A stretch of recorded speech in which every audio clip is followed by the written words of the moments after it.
Good evening, everyone, and welcome to another installment of Two Docs and a Grunt. I'm Doc number one, at least for this evening, Andrew Barry. I'm a psychologist and psychoanalyst, and I specialize in working with veterans and first responders, up to and including absolutely corrections officers fighting with post-traumatic stress disorder and related issues. With that, I turn it over to, who am I supposed to turn it over to? And I'm Nate Emery. I'm your token grunt. 12 years enlisted, 10 years as an officer, uh, half dozen different MOSs, and was a contractor for a while, and now I still work for DoD. And next, our friend here, Doc Fonseca, is going to do the intros All for right, Michael good Vest. evening, everyone. And like they stated, I am Doc Luis Fonseca, retired Navy Hospital Corpsman who spent 22 years on active duty. I was involved in the Battle of Al Nazaria, which you might also know as Ambush Alley, and due to my actions on that day, I was subsequently awarded the Navy Cross. We're very fortunate tonight to have our guest, Mr. Michael Vest. Michael Vest spent 8 years in the United States Marine Corps from 83 to 91. He was stationed out of 3-3, which is Hawaii, Kanoe Bay, Hawaii. And then after that, he transferred over to Fast Company out of Mary Island, which is up in the northern area of California. And he's actually a plank owner. So in the military, a plank owner is one of the original founding service members of a unit. So he's a plank owner for Kilo Company. After his service in the Marine Corps, he was a police officer from roughly 92 to 94. And then in 1995, he transferred over to the Federal Bureau of Corrections, so doing federal correction services. And he did that for 22 years and retiring from that federal job after 22 years. So Mr. Michael Vest, I know you like to go by Mike, correct? You can call me whatever you want. I don't care what you call me as long as it's on payday and dinner time. There you go, buddy. So, Mike, thank you so much for joining us tonight. We definitely all look forward to Thursday evenings because it really revitalizes us, all three of us. And with that, I know it's been a while, but we had a break last week, so I'm sure Doc Barry has a very great, intriguing question to kick off tonight's episode with. So, Doc Barry, why don't you get this ball rolling? Alrighty. I've known Mike's since we're in 2023, since 2005, 18 years from another website, and one thing that I took an instant notice to was this deplorably overdeveloped sense of humor that rivals my own, and I thought it's so nice to run into somebody who's more or less as crazy as I am. And the story of his nickname, also known as Big Toe or Toe, just plain Toe, is worth beginning this with. We can get into the heavier stuff later. So, Mike, Oh, get man. that fantastic moniker. Go. Okay, there ain't no kids. There's no kids when listening to this, is it? All right. When I was in Hawaii, if anybody's familiar with K-Bay, you cannot get base housing until you're an E4 or above. And whenever me and my wife, I met on island, whenever we got married, I was a Lance Corporal. So we was living in a little apartment right along School Street in Lily High, right around over in the downtown part of that over there. And I was gone. I was either in California or I was going to Okinawa at the time. But while I was gone, my wife's aunt is married to a CB at Pearl Harbor who was a former Marine, and then he got out and went to CB's. They helped her get base housing over at Mauna Loa Terrace over by Pearl Harbor. So we was living over there, and we was out walking around, and a cat followed my daughter. She was about 3 or 4 years old, just learning to talk real well. Followed her home. So the cat set up house with us. Well, lo and behold, the cat turned out to be a female. And it got to the point where every time that cat would go into heat, if I stood in one place for longer than a minute, it would. You know how a female cat does when they go into heat. They'll hike that back end up and they'll start.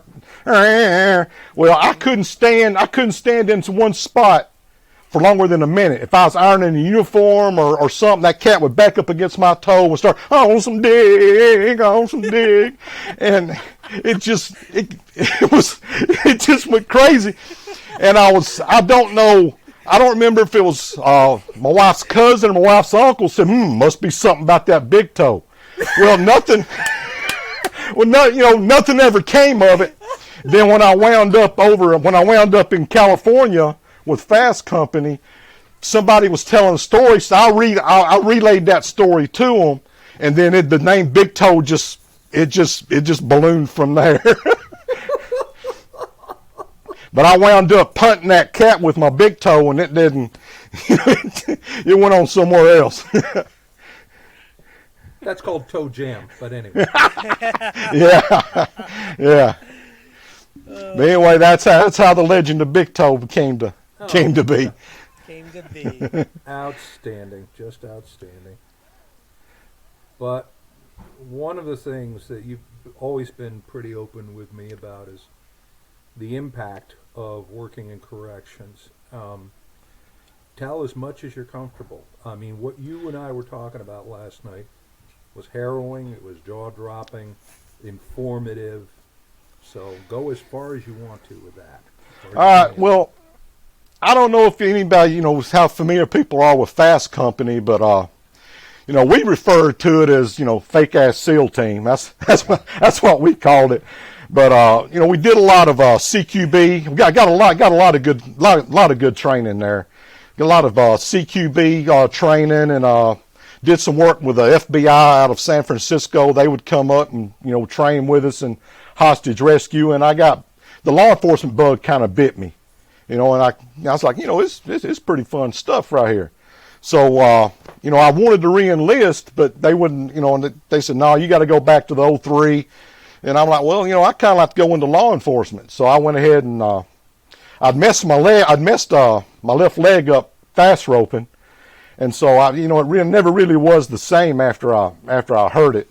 And then like around 92 or so, I actually lost the arch in my left foot. And so, I went on and started, went back home, got into law enforcement. I don't know if Doc Fonseca, being from the Huntsville, I don't know if he's ever familiar with Flint City. It's right there between Decatur and Hartsville. I got on with the Flint City Police Department for a while when I first came home, and it was annexed by Decatur, and they didn't pick anyone up. And so I went to Alabama Department of Corrections over at Limestone there in Athens, and I was there maybe 6 or 7 months, and right before we left to go to the academy, the governor pulled a little political stunt and laid everybody off two academy classes deep. So I wound up, on the unemployment line on there. And while I was working a part-time job as a security guard I filled out some paperwork for Browns Ferry Nuclear Plant, which falls under the Department of Energy, and luckily I got on with the public safety, or the public safety part of that, which is like a game warden, police officer, security guard type thing, and did that.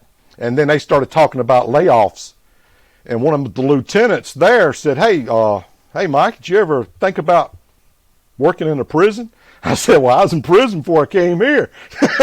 So he said, you're a veteran.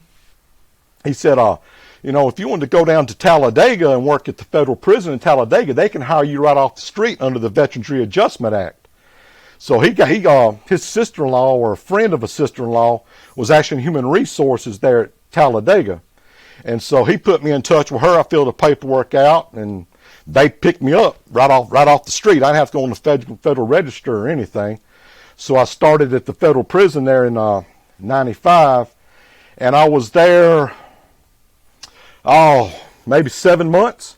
And on October 19th, 1995 at 7:30, one of the first worst experiences of my life took place. Was that I'm sure y'all have heard of the crack law that Joe Biden so proudly taught, that brags about him taking part in.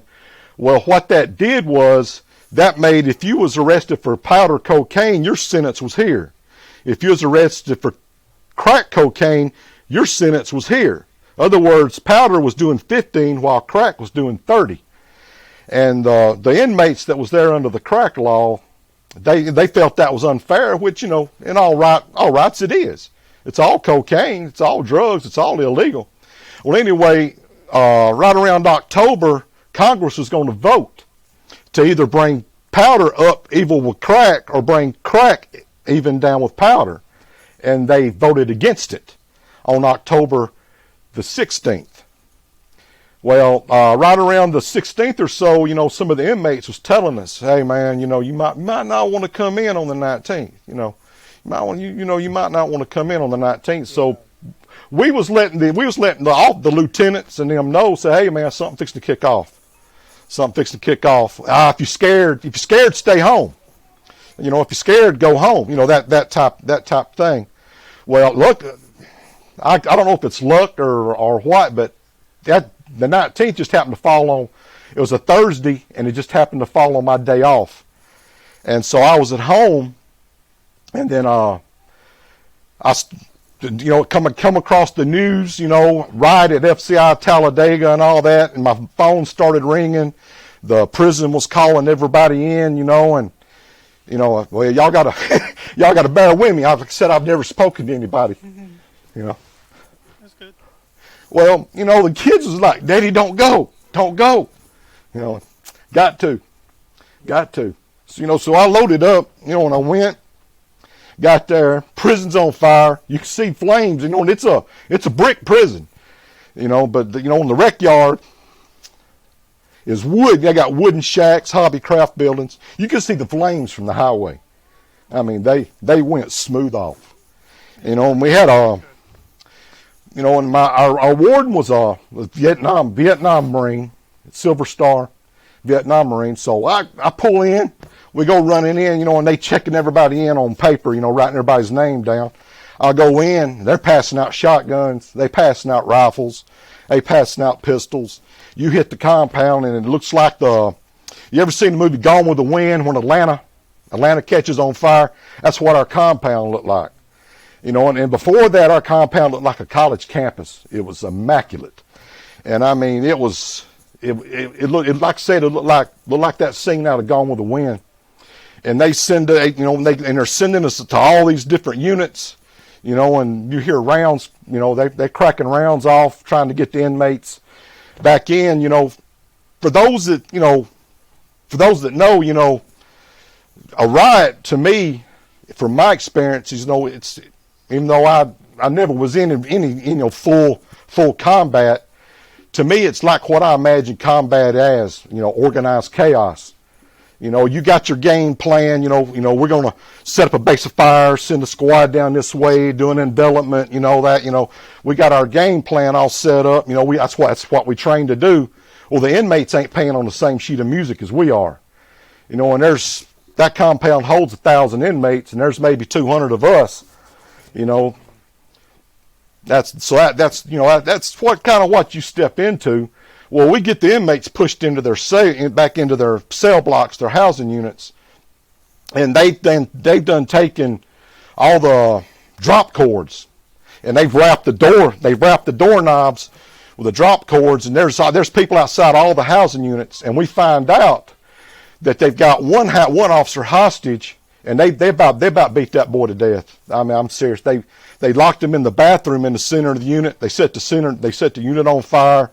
We're out there with anything we can to bust the glass out of the entrance doors, and I mean it's glass like that, a good 6 inches thick.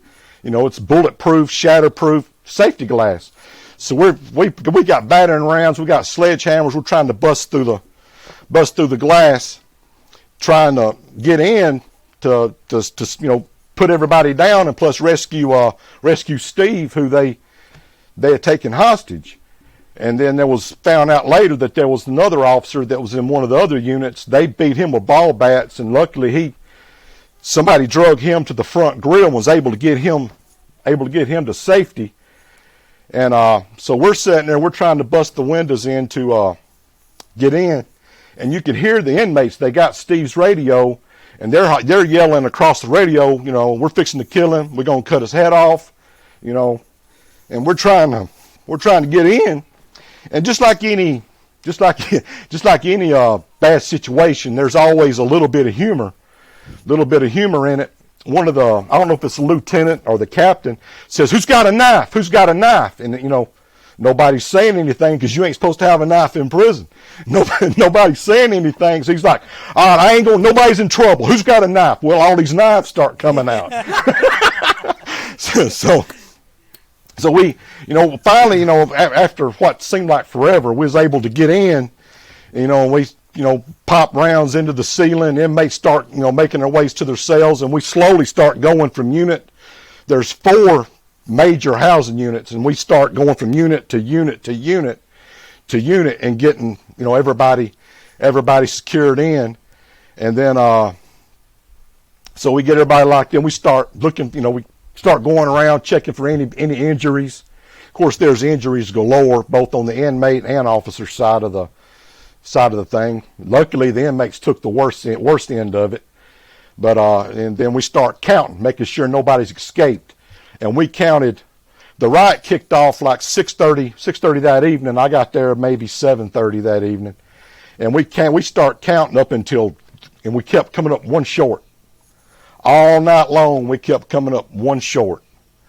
And we're like, okay, all right, so we're going around. We've got photo IDs. We're trying to ID who it is. And we're counting, steadily counting. And finally, at the crack of dawn, an inmate crawls down out of this. We had this big, huge oak tree right in the center of the compound. That inmate had climbed up in that oak tree for safety all during the riot. And so that next morning, he slowly climbs down. He walks over to his housing unit, and he's knocking on the door trying to get in his housing unit. But, that's the first major indent into my life. And then about 6 years, maybe 7 years later, probably the only time I really felt that my life was in danger was I was working beta unit, and I was on the evenings. And beta unit is it was known for being quiet. It was known for being quiet, a quiet unit. Not a lot of trouble in that unit. And my shift starts from 4 to midnight, and I'm sitting there, and I get there right about 3:30, so we can pass on the information. And the officer says, "Hey man, they locked the dude up coming off the rec yard right at about 3:30. I ain't had time to secure his property, but I got his lockers, his locker secure and his cell door secure." I said, "Nah, I got it, man. Don't worry about it. I'll get it after count." So we counted at 4 o'clock, and after the count cleared, I'm going around and I'm popping cell doors, letting inmates out of the cells. Now, it's one thing you got to understand. A housing unit is split into 2 sides. Our housing units was like a figure 8, and in the center where the 8 crisscrosses is where all our offices is at. And then there's a long hallway, and then those hallways empty into a huge open area, and that's where the cells is at, is in that curve of that 8, and it's 2 stories. And each side holds about 250 inmates. And when you pop in cell doors, they're out there mingling with you. You're right there amongst them. And so I'm popping cell doors, and after I get everybody out, I go get a couple of sea bags. That's what we keep keep inmates' property in when we lock them up. And I went and got sea bags. And so I go up there and I secure his property, and I get all his property secured, and I take it into the center, and I go down that hallway, and I'm in the center office, and I'm writing on the paperwork, writing the inmate's name, number, cell number, and all that. And I hear this crash, like somebody took a chair and hit the door that leads into the office area. And and I'm thinking, that don't sound right. And this is the one and only time I ever personally hit my body alarm. Out of my 22 years, this is the only time I ever had to hit my body alarm. And so I run to the door, and I look to the other side, and the inmates that's in the other side of the housing unit, they're all bunched up on the door looking down the hall. Their eyes are big, and I'm like, oh, Lord, this ain't good. And I look, and there's blood. I'm talking, it looked like something out of a horror movie. There's blood all down this hall. So before I even unlock the door to run out, I go in ahead and I hit my body alarm. So the cavalry can start heading my way. And so I hit my body alarm, locked the door behind me, and I run down this hallway. And when I come out of that hallway into that open area, I come out right between the two inmates. One's got a knife, and the other one's on the other, and they're each on each side of the doorway. And I come out right that doorway, and I come out right in between them. One's got it's a stick with a razor blade on the end of it, and the other one's on the other side of the door, and he's got a chair over his head. And all I can do is I hold my hands up and I say, "You're done. You're done. That's it. You're done." Well, grace of God, the one inmate with a knife throws the knife. And he's got blood all running down his face where the guy hit him over the head with a chair. He's blind as a bat. And the guy with the chair, he's cut from the top of his head to the soles of his feet. That guy went to town on him with the razor blade. And I'm serious. He's cut from the top of his head to the soles of his feet. Later on, I found out it took almost 200 stitches to get him sewed up. And so I grabbed the chair from the guy, and I'm backing him out the front, out of the main entrance, out into the open. And by the time I get the door open, the cavalry's there, and they run in, and I've got this guy on the porch, and he's like, "CO, let me sit down. Just let me sit down." So I let him sit down, and he almost bled out right there on the porch. But out of the 22 years, that's the one and only time that I have, ever really feared that, I was in physical danger, Yeah. There's hundreds. You see that much blood and you don't know where it's from yet, right? Yeah. And plus I come out right between them, I come out right between them, and, there ain't nothing between us but air. Most of that was gone, we're right in there between them. Yeah, and they were getting ready to start. They had already been slapped. Oh yeah, they was going at it. They was probably in intermission, I guess. I don't know. They've been going at it, and then but just like I said, just like any bad situation, there's a touch of humor. 3 or 4 days later, I'm working the SEG unit, and the kid that got carved up, they got him in SEG, healing from his injuries, and I'm walking through the SEG unit, checking in the cells, making sure the inmates, you got to make rounds through SEG, make sure nobody's dangling. And so I come up to his cell, and he slides a note under the door and says, "CO, this is for you, man. This is for you." So I take it and I nonchalantly put it in my pocket. When I get back down to the office, I sit down and open the note up, and he says, "CO, my mother just wanted me to thank you for saving my life." And I said, well, I didn't say it to him. I said, "I want to thank you for not cracking me over the head with that chair." I'm sure there's other times my life was in danger, being there, but that's the one and only time that it was ever, like right there, in my face, like some people, like combat vets say, talk about seeing the elephant. I may not have saw the elephant, but I heard him coming, when I come out, in between those two inmates that was going at it like that. Yeah, you were just one sudden movement away from it getting really bad. Oh yeah. Right. Oh yeah. And around about the time TWS popped up, that's when I logged on TWS and I became friend, got to know Doc Berry real good, and I was acquainted with. I don't think I ever conversed with Doc Fonseca, but I remember seeing him in conversation and stuff. Yeah, when I saw your name too, I was like, that name looks very familiar. And I come across him on TWS, but that's when we got our SMU unit. It was a max unit. The Bureau of Prisons has their levels high, mediums, and lows. And in the medium, it's either like a medium low or medium high, where you have a mixture of inmates that are medium custody and high custody.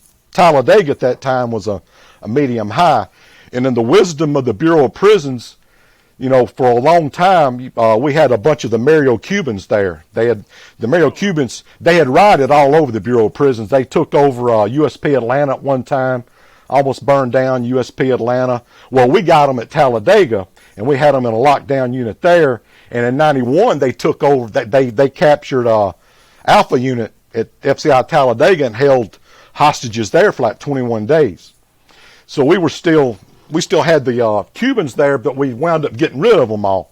So the Bureau of Prisons, in their wisdom, decided to take all the violent inmates from the USPs that was unmanageable and put them all in FCI Talladega Max unit. And for 7 years, like I said, that's one of the reasons why I was the way I was on TWS. I honestly believe that is that it was like the Wild West from the moment you walked in to the moment, sometimes after your shift was over.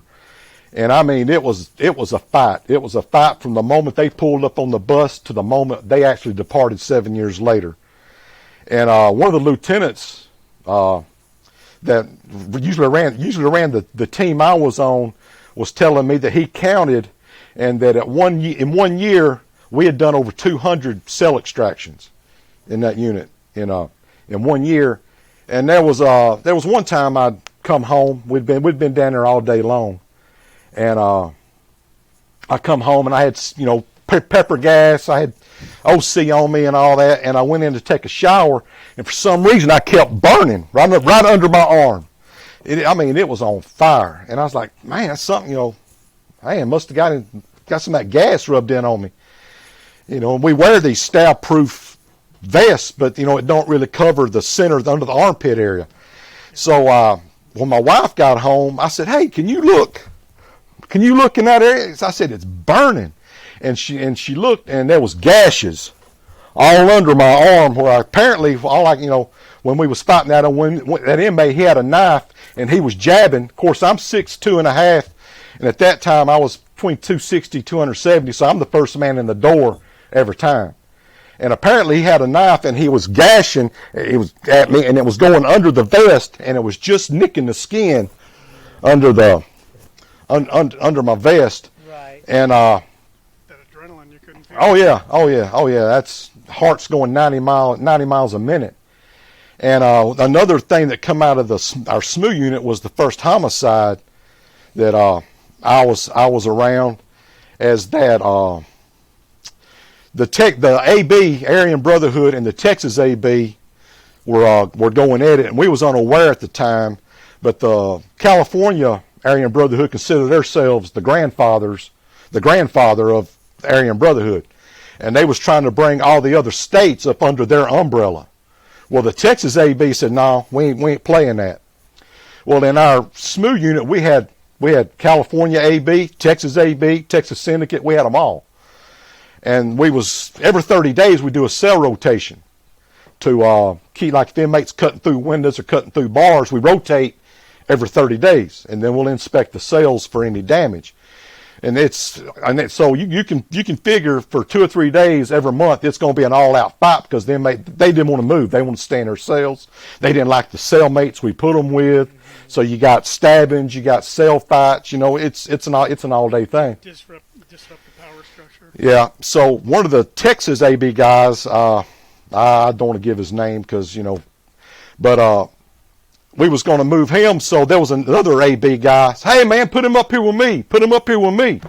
And he's like, yeah, I want to go up there with him. We're brothers. I want to go up there with him. So we, take him on up there, put him in the cell. They shake hands and all that. Well, dude sits down on the toilet, starts taking his personal stuff out of his pillowcase.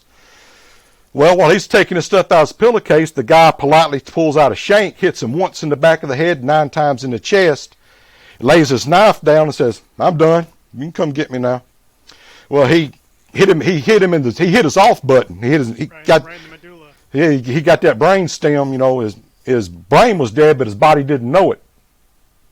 So he's down on the floor doing the crappie flop and stuff, and so we take him out, and that's one of the things that sticks with me is, I'm pretty sure Doc Fonseca's seen it, and you may have too, Nate. This when, like a brain injury, they tense. Their whole body just locks. Well, his body's locked up, and while we got him on the stretcher, wheeling him down to health services, and he's making this noise, like if somebody stretches and you're like that. Oh man, that to this day that still sticks with me. And like I hear somebody just stretching, not thinking nothing of it, and that just like that brings that back to my mind. And that's one thing. That's one thing I was talking to Doc Barry about is whenever we go through these traumatic events, the Bureau will give you that complimentary one time. Hey man, you okay? You doing all right? You want to talk? And I say, yeah, Doc. Like with the dude with the knife in the chair. I talked to our psychiatrist. I said, hey, I keep playing that over. I keep playing that over in my mind. I said, is that normal? He's like, yeah, that's normal. That's normal. And then he never said nothing else to me about that. And like a chair, somebody drop a chair, like a metal chair, in an auditorium or something, and I spring into action. I tense up. And that's what I was talking to Doc is after that, you're on your own. You're on your own. The Bureau will let you go say, you can go talk to, for the lack of a better word, I'll say civilian psychiatrist. If you want to talk to, a civilian psychiatrist, you can. We'll pay for, 6 sessions or 5 sessions, but they never follow up to see if you do it. And correctional officers, we have to, for our whole shift, we have to present this facade of, we're tough, because, we could be sitting here talking, and the next minute we're 90 miles to nothing. We could be sitting, a lot of times, we'll be eating lunch, talking to our buddies, and then 2 seconds later, we're hayaking across the compound, breaking up a fight or something. So, so you got to keep that facade. You're on kind of like a low boil for 8 hours. You're only on like a low simmer, and they never follow up with you on that. Luckily I got a good wife, that, I could talk to, she's like, how'd it go today? How'd it go today? Everything cool, or something, happened, I talked to her about it, and she would talk, but, a lot of guys don't have that, their wives is like, you always bringing this stuff home. I don't want to hear about that. That's gross. I don't want to hear about that, and it's like, hardcore Marine or whatever, you just don't want to go talk to anybody. So that's one thing that I think that's been good for me is that I had a good wife, I could talk to, whenever something like that popped up. And so, let me just throw something in here. I say this not only to you, but to so many others. You're not crazy. You're not weak. You're just in pain. You're acting normally to an incredibly abnormal situation, or a collection of abnormal situations that go on for bloody decades. That's the first thing. And the second thing is, when they give you that one complimentary session, that's like decapitating somebody and then giving them a pinky Band-Aid and an aspirin. Okay? A lot more is needed than that.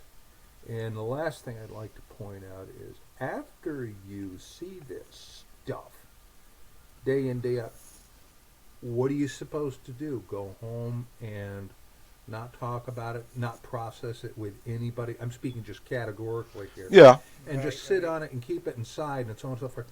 Is it any wonder we have a severe mental health problem in corrections, first responders, etc., and nobody wants to come right out and say it? So there you go. You figure you've got your amygdala's turned on, right? Yeah. All day. Your amygdala is just waiting, fight or flight, posture, submit. It's trying to do something, and it's just overactive. Yeah, I mean, because they preached to you from day one in the academy. Leave your prison life at the prison. Leave your home life at home. As soon as you walk outside that gate into the parking lot, you're at home. Leave that prison stuff, behind you, and you can't. You can't. You can't. You just can't. You can't leave a gunfight. You can't leave a gunfight on the battlefield. It follows you home. I wonder how much. The research and the knowledge, on the military and veteran side, is making its way over to the corrections, law enforcement, first responders.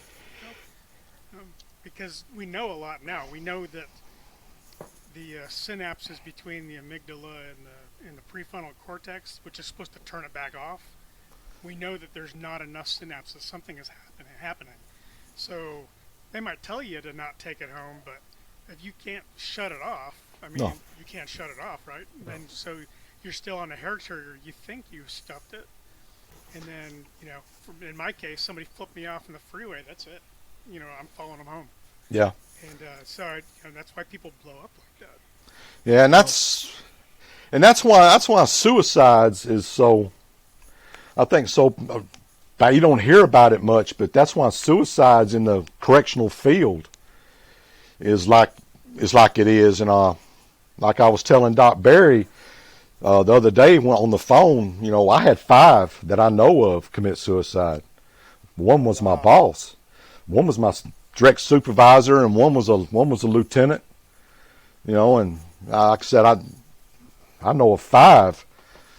Just from my personal experiences that's done it. And that's on paper that's not supposed to happen, right? Because no.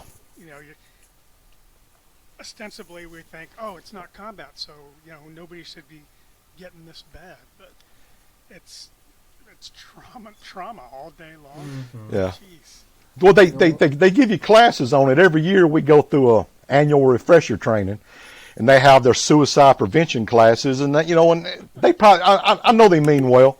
I mean, I've seen I don't know how many inmates commit suicide. I don't know how many attempt suicide, hanging, cutting their own throats, and stuff. But and they tell you, look for the signs. Look for the signs. They'll be happy. They'll be sad, and then all of a sudden they'll be happy. They'll be giving their personal property away. And from my own personal experience with it, there were no signs. My boss told us, goodbye the day before. Said, yeah, we'll see y'all later. Spoke to us just like any normal day. The next day, didn't come to work. I was at home that day, pressing a uniform, getting ready for the next day, and the lieutenant called me. Said, "Hey, are you sitting down?" I said, "Well, I'm standing up out of my uniform." He said, "Well, can you sit down?" And I said, "What the heck? Am I under investigation again or something?" And he says, "Hey, so and so, they found them. They killed themselves." And I'm like, and then that. Well, is there something I missed? And there are no signs. Yeah, he probably didn't have a plan when he said goodbye that day. If he was just, if he came across to you guys like he always does. Well, it wasn't. They went home, pulled their car into the garage, taped a vacuum hose to the exhaust pipe, put it into the window, and cranked it up and asphyxiated themselves. So I don't know. I don't know, Nate. Maybe there was a plan, or maybe it's just something they decided to do then. I don't know. Those are always the unanswered questions that we'll never get the answer to, right? Because the ones that successfully commit suicide are gone, So it's hard to be like, did you have a plan? Did you not have a plan? And then those of us that have an unsuccessful suicide or survived our attempt, however you want to call it, it's such a big mix of emotions, And, Yeah. And just to, Mike, to give you a little bit of reassurance, my wife, even till this day, will tell everyone, the day that Luis went and killed himself, basically, she's like, I would have not known any better. And it's because I try to hide it from everyone, and maybe because I'm a corpsman too, like I knew, like, don't sell all your stuff, right? Well, first of all, my family needs to keep the house and everything else. So I'm not gonna do that, right? But you don't start saying goodbye to people, and so like it was just normal every day. Like everyone thought who I was on a normal day, and when I survived my attempt and I made it home, and I told my wife, she was like, "What the fuck?" So yeah, I'm a believer in that. I'm a believer in like, there's no signs because they don't want you to see those signs. Yeah, and I think that's where the government, maybe the military too, are falling behind. is that they need to stress, if you don't want to go talk to a professional, if you don't feel comfortable talking to a professional, confide in a good friend. Yes. Find a true friend's there in the good times and the bad times. Luckily, my wife is my best friend. So find a good friend and somebody that's willing to. They don't even have to be in the field. They don't have to be in the same field as you. Just have a good friend that you can sit down. If you need to, give a good cry to, or just talk to, or something. Something like that. And I think that's. And I try to cope. I didn't. I never went to a psychiatrist or counseling. The VA tried to. The VA, I went to them about, I had a buzzing in my ear, and it would wake me up at night. And it's almost like somebody was tickling my ear with a feather while I was trying to sleep. I would wake up. And I was going to the VA at the time, and I would say, hey, I need something to help me sleep. Are you okay? All right? You all right? I said, no, I'm fine. I mean, anything, I told them, any issues I got, it's got nothing to do in the military. I said, anything I did in the military, I'm good with. And, but that's more that bravado is that, this ain't the military, you're all right. I don't want to talk to you. So they sent me to mental health, and so the psychiatrist talking to me, I said, no, it's my ear. So they put me on, sleeping stuff and all that, but that's the closest I ever came to, speaking to a professional. But I try to come up with my own coping mechanisms, humor, talking to the wife, and The healthy ones. the healthy ones. But it's like with TWS, I would go from 0 to 100 just like that, and then somebody on you try to make a humorous comment or joke, and then somebody say something stupid, and all of a sudden those walls come up, and I'm ready to go at it. I'm ready to rip your head off if I have to. And just. A funny story about springing, jumping into it like that. I took my kids. I think my daughter was maybe a junior in high school. My son was maybe in the 9th grade, 10th grade. But we was at the mall over here in Oxford going to the movies, and I hear these keys jingling. And that's a sign of an officer at the prison. That's a sign of an officer running. They're going somewhere because you hear their keys on their side jingling. I look, and there's a police officer chasing a guy down the center of the mall. I don't think about it. I push my daughter out of the way. When the guy comes by, I almost took his head off his shoulders. I clotheslined him and knocked him into one of the kiosks, took a kiosk out, and everybody's standing around. It's just those things that, it's just grilled into you. And stuff, and that's like I said, I try to cope with it my own self, the healthy ways, I guess. But like I said, my wife, I'd say my wife saved me, and like I said, when I was telling y'all the first time I've ever really spoken to anybody that, as far as I know, has had no dealings with anything to do with corrections. Well, for what it's worth, Mike, speaking for myself and probably for my other brothers here, we're honored that you did feel comfortable to open up your mouth and say something. That's the first thing. And the second thing, let me point something out to you. Those 5 men who are no longer here because of dying by their own hands, for whatever reason, were not able to do what we are doing right now, which is talking about it and releasing that agonizing mental pressure.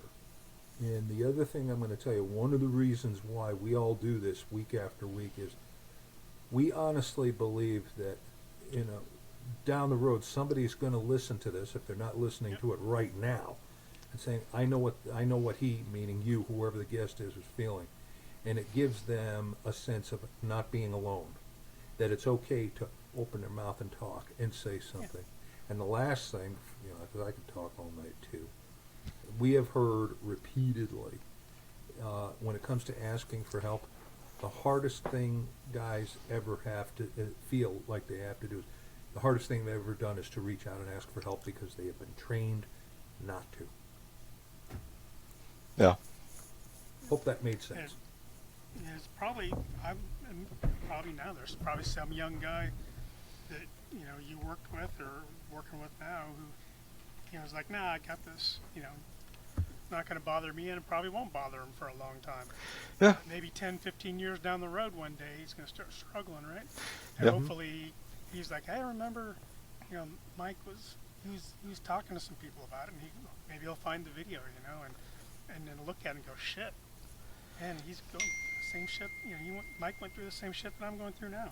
Correct. And one of the things I would say is, if they're thinking, well, I'm not facing it right now. Like I said, I've been away from the prison system since the late part of 2016, and I will say the longer I'm out of it, there's some certain things that do fade with time. I'm not as aggressive as I was. But it's like what we used to tell inmates: don't let the smooth pace fool you, because there's always that one incident, there's that one noise or that one sound or that one smell that brings it right back to you. Or at least it's been that way with me. There's always that one sound or something that always brings it back to you. Because it all gets encoded at the same time. Yeah. Right. And the other thing I can throw at you is when it comes to what we're talking about right now are triggers. You're right. For a lot of guys, they do fade with time, but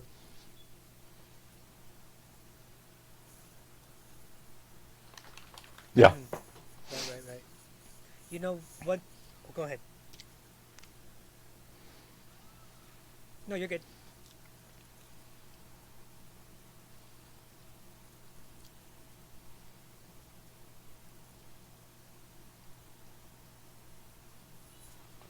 Oh no. Oh yeah. Oh yeah. I can see it. My wife gets mad at me. I lock doors. I'm always checking doorknobs. I'll go to the bathroom and lock the door behind me. She's like, "What are you locking the door for?" I said, "It's a habit. It's a habit." And then in a crowded room, I cannot stand to be in a crowded room with a lot of noise, because it reminds me of being in a housing unit. When you got 200 guys all talking, you got some over here playing dominoes. They're slamming the dominoes down on the table or something, and then they drill in you. Don't let nobody get behind you. Don't let nobody get behind you. And then I'm in a crowded room or in a place where it's elbow to elbow and there's people behind me, and I'm constantly looking behind me. And yeah, it's you definitely get institutionalized. I will not walk into a dark room to this day. I will not, because I'm gonna flip the light on, because if you walk in the prison dark, you walk in a dark room, you're inviting somebody to come up and sucker punch you or something. Yeah. So even to this day, I won't walk into a dark room. One thing I wanted to circle back around, Mike, is I loved how you said, for you personally, because it's kind of the same with me, you don't need to talk to someone in the mental health field, or even in your own field that you work in, right? Another fellow correction officer. You just need to find someone that you feel comfortable with, that you feel loved, that you feel safe with, to be able to express your feelings and what you're going through. Because one of my biggest saviors on this earth is a prior Marine, one of my Amtrak brothers. He's a, Matthew Beaver, 6'2", cornbread, raised on a farm guy, and when I told my Marine brothers, about my suicide attempt and I need to stop drinking and blah, blah, blah, he straight looked at the camera and said, "Doc," he goes, "did you fight in Iraq by yourself?" I said, "No." He goes, "So why the fuck are you fighting this battle by yourself?" And it was that light switch, right? Because he put it into my perspective, what I've known combat, right? Kind of like you put things into what which is mainly corrections. And he's like, we fight these battles together on the ground or back home, doesn't matter. And I was like, oh shit, Matt, you're so right about that. And he's been he was my guest speaker at my retirement ceremony for a reason. This man, not just literally in combat has saved my life, but on the battle within has also saved my life too, and it's, he knows nothing about medicine besides how to probably give his children some Tylenol or aspirin when they have, a boob or something,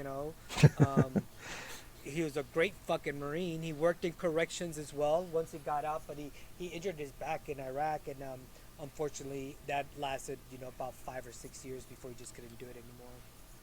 But yeah, just finding that one person that you can say, I need some help right now. I need someone to listen to me. I'm going through all this shit, and I know where it's gonna lead me to, and I don't want to go there. I want to stay here. So thank you for sharing that, because I think that's a very powerful statement. What you just said is, you don't need to find someone in the same field. Just find someone. Yeah. You know, I've been thinking about this the last couple of episodes too, because like, I don't know about you, Luis, but like, I don't remember what I said the first time I made that phone call to try to get an appointment. Right. And so when I think about, we say ask for help, it sounds kind of weird, because if you're used to not asking for help, you don't even know what you're asking for, right? Mm-hmm. And I guess the way I'd suggest to people is to just find somebody that says, hey, can you listen for a few minutes while I say something? Because then it doesn't feel like you're like, oh, look at how big this crack is, Instead, you can just start talking about it. Because, because if you know something's wrong, but you don't know exactly what it is, so you don't know how to ask for what it is you might need. But if people know that, hey, you just need to be able to talk and have somebody actually listen. And really, nobody's going to think any less of you if you do. No.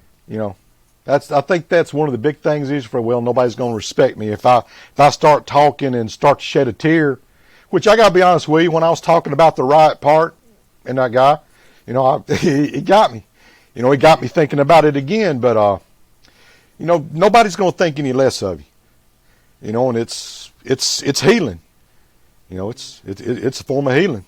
And on this podcast, everybody takes a turn every once in a while shedding a tear, and once in a great while, even me.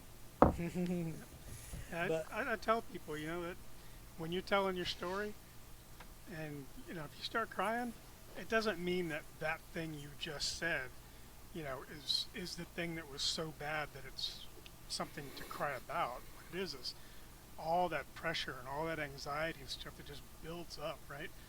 And it's just pushing. It's going to shoot out from somewhere. Yeah.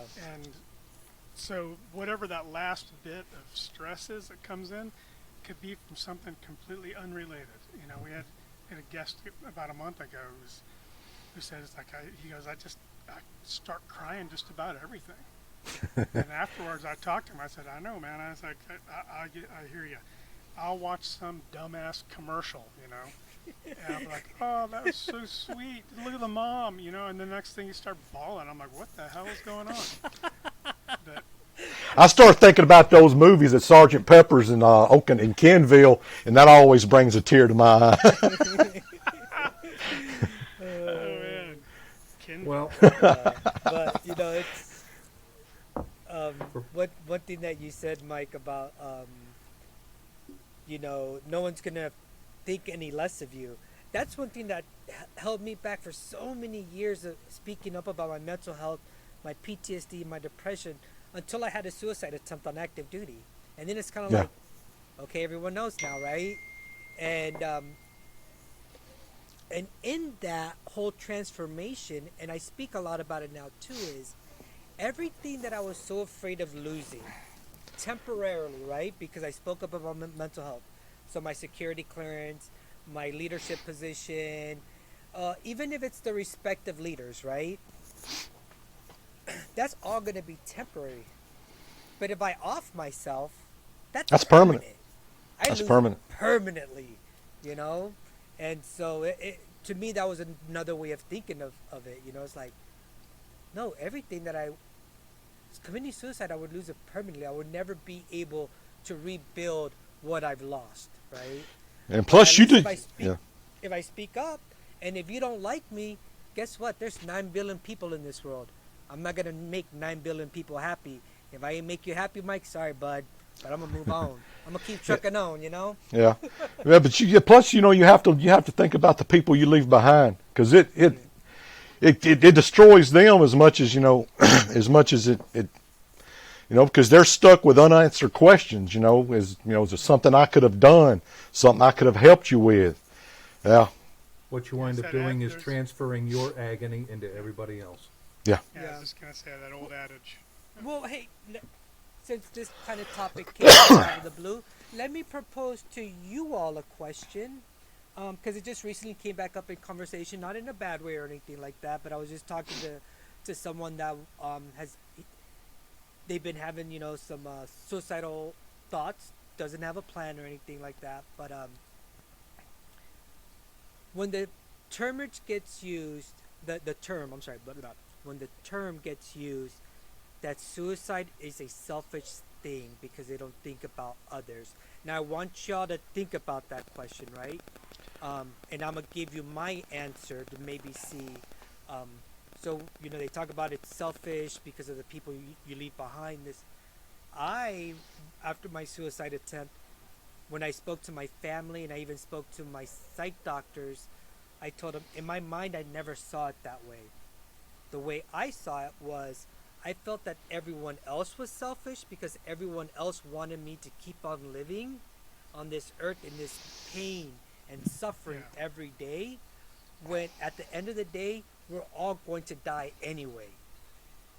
And so because you don't want to go through the suffering of, oh, Luis isn't here anymore, oh, he committed suicide, boo-hoo, so you'd rather me live on this earth suffering, right? Well, that was before I got treatment, so I didn't, you didn't have hope at that time, you didn't have light at the end of the tunnel, right?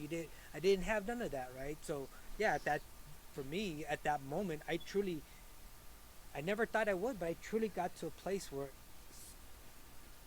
for whatever reason, yes, suicide was the only solution for me. It was, So when I was living with so much suffering, and people would tell me, you'd be selfish if you committed suicide. I'm like, really? You want to talk about selfish? And I would say that, like, you want me to stay alive hurting so bad just so you don't have to shed a couple of tears, And I even told that to my family. So my question for y'all gentlemen is, how do y'all view suicide? And it can be very personal. There's not a right or wrong answer, but I think it's great to have a big dialogue about this, right? People are so afraid to talk about suicide sometimes. How do y'all feel about that? Is it a selfish thing on the person's end, on the family's end? Is it a double-edged sword? Is there no one wins out of suicide? Let's be honest about that, right? No one gains anything out of someone committing suicide, so we could be honest about that. So what are your thoughts on that? I think you're right. I think where people have to be careful is the time and place, right?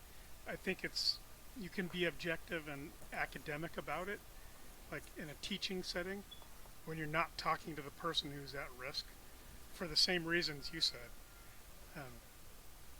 Because even if they're not thinking about it as like, no, you guys are selfish, they might just look at it as like, who the fuck are you to tell me I'm being selfish? After everything is okay, and that person is now, maybe processing and accepting some of the things they've gone through, I can see talking about it, then. But I would never, and it's just me, but I would never, advise somebody to use that as maybe the way that they're going to save somebody.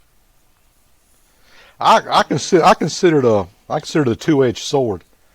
It's you may be ending your suffering, whenever you decide to do it. You may be ending it for you, but in all actuality, you're transferring it to the people that are innocent, to those that, you got to figure, like for you, Doc, and for you, Nate, and those of us in my field and in street cops and firefighters, we may not realize it at the time, but our families is pulling that shift with us. True. True. And so you're taking, the pain that, we may feel inside, and, of course, ending it for us, we're not going to know because it's over for us. No, I don't know what your your faith is, but my faith, I may go on to heaven or whatever, and my suffering's over with. But what I've done is I've just put more Lifetime. on the family that I've left behind and the friends. So I see it as a two-edged sword. Okay. That's why definitely. I agree with you, Mike. I think that's why, like Luis is saying, that we need to talk about it more, especially before somebody's even, when you never thought that you might be that person, right? When you're learning about it, it's something to teach people, to make sure that, that they're aware of that. So, when they start going down that road one day, think about how everything sucks, they're going to be like, yeah, but man, my teenage kids, if I do that, they're going to be fucked up for the rest of their lives, wondering what the hell went on, if it was their fault, did they do something wrong? And so it gets you thinking about it before you had, gets you thinking about it instead of just acting. Yeah, especially with especially someone with small children. If someone's got small children, that it really, nobody really knows how how it's going to affect them. Yeah. Well, I mean, but we've all heard stories of people whose parents had committed suicide, and you see Yeah. when they talk about it, it's not like they're talking about a page from a book or a movie they saw. It's still a deep cut. Yeah. so anyway, we've discussed on other podcasts the idea of suicide as being, it's not that the person wants to die, it's that instead the person no longer wants to live. Now, if that sounds like something out of Saturday Night Live and Deep Thoughts by Jack Handy, let me elaborate on that a little further. In those last moments, or whatever, the person is in so much pain that their vision is becomes so narrow, that's all they see the rest of their existence as being, is just that hyper-concentrated level of pain.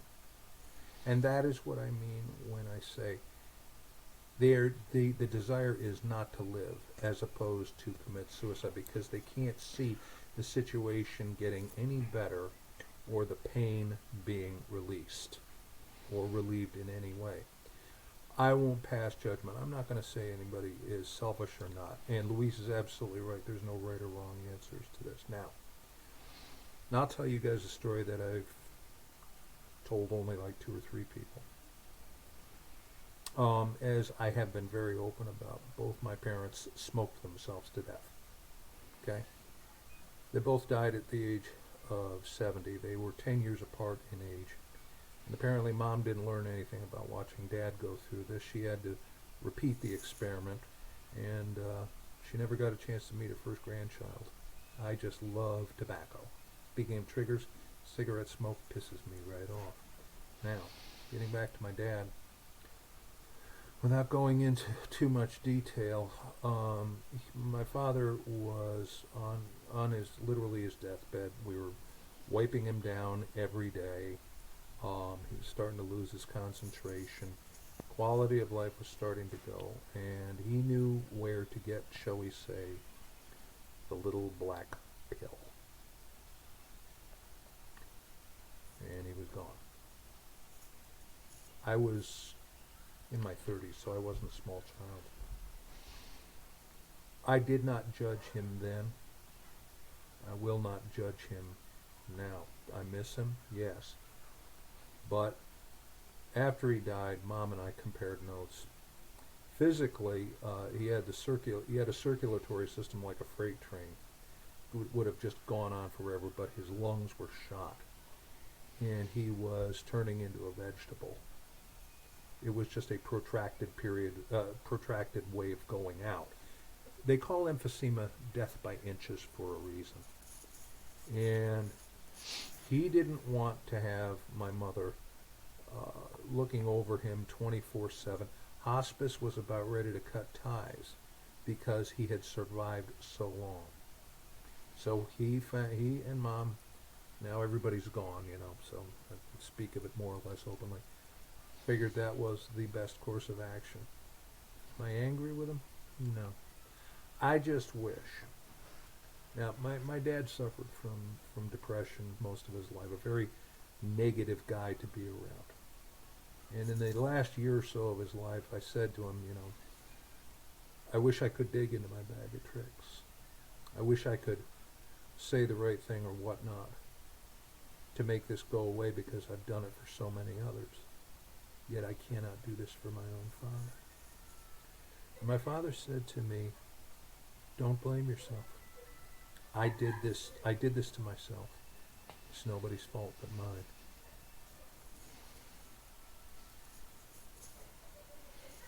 Yeah. Yeah, I never knew that your father passed away like that, Doc Barry. So thank you for sharing that with us tonight. It's it's and this topic, it's not a fun topic to talk about, but it's definitely a topic that needs to be spoken about.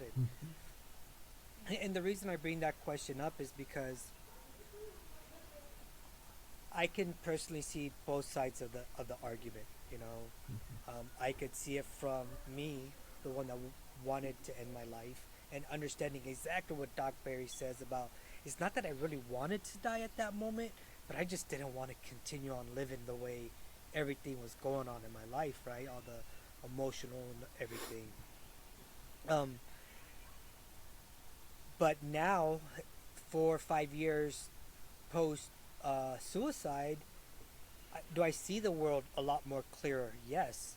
Do I see a lot more joy in the world? Yes. So can I view those? That's what I call, the light in the tunnel, right? The light in the darkness. All those little beams of light that always kind of seem to make their way in when you're in that dark room. That's hope, that's, confidence, that's whatever you want, love, whatever it is. We have to grasp onto it to bring us out of that darkness. And it took me working on myself post-suicide, for many years to understand that concept.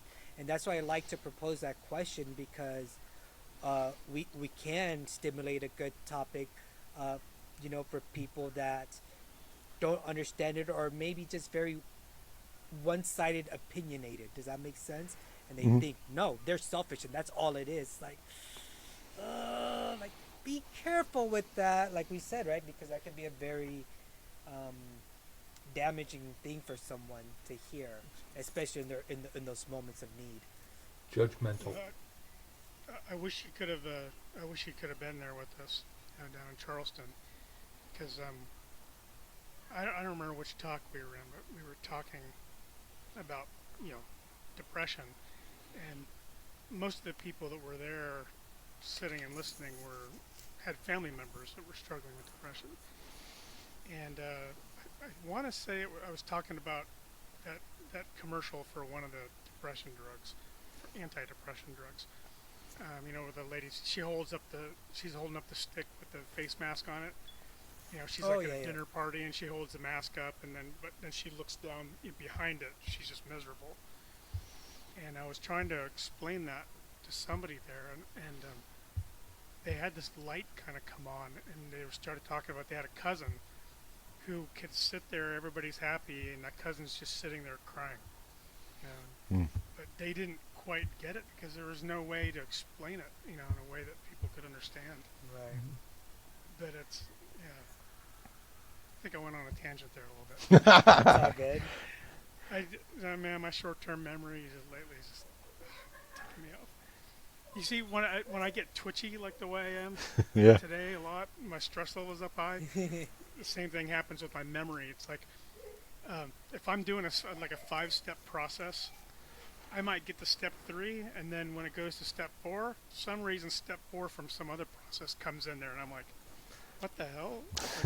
Shit gets all mixed up. A step in the wrong direction. Yeah. And usually it's completely unrelated. So,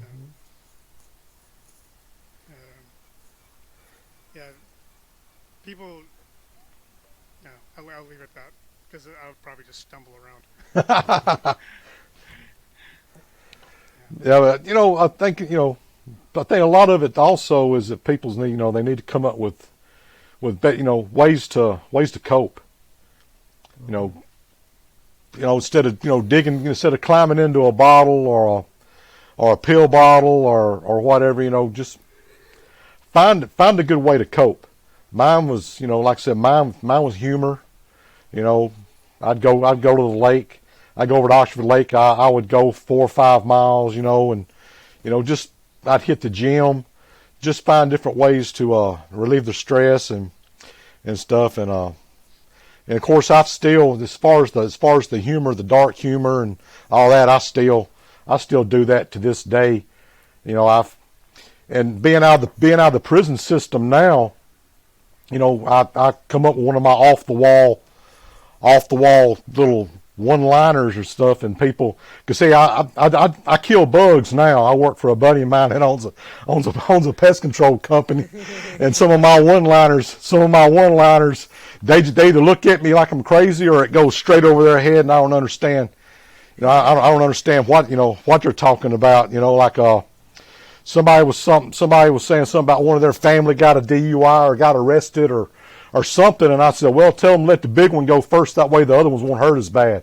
It's just it just goes straight over their head. Well, at least you don't dick around with jokes like that. I No. No. Oh man. But No. as we've talked about on other occasions, the dark humor, the twisted humor that I've been excoriated about before, it's a way of screaming, I think. It is. Yeah.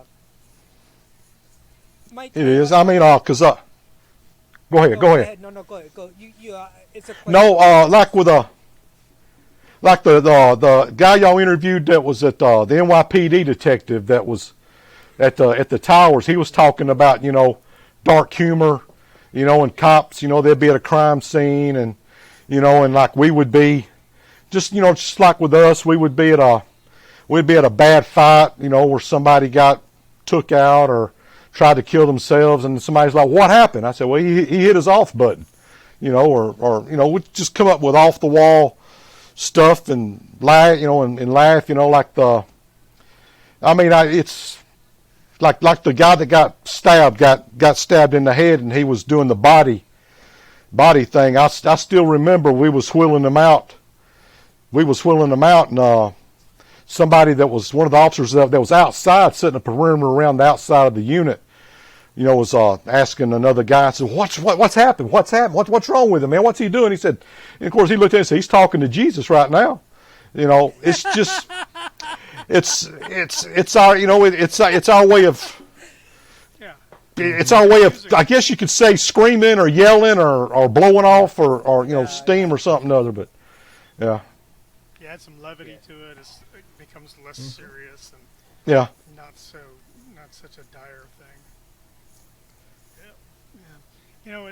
I was thinking about, because I've been in a bad spot the last couple of years, and I was thinking of I kind of changing a little bit of the way I think about stuff, and where people would be like, you got to find something, you got to go out and do something, and then there are people that sometimes they're beyond that point, they didn't do something, they didn't get out and go walk or whatever, and now they're at the point where they just don't care, they don't feel like they've got any motivation to even want to get out of it.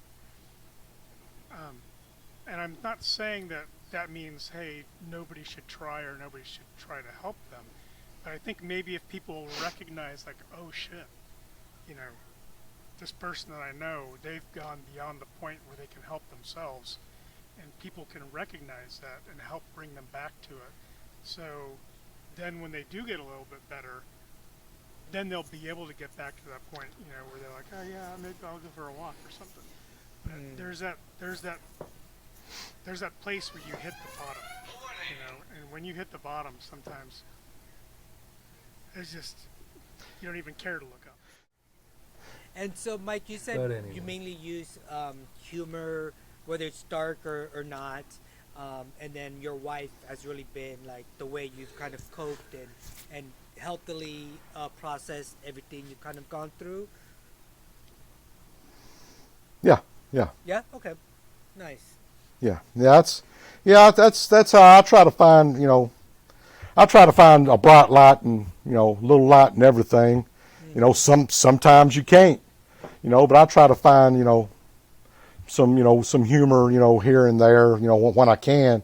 If, if like some stress starts boiling up or whatever, I was like laugh it off or say something off the wall.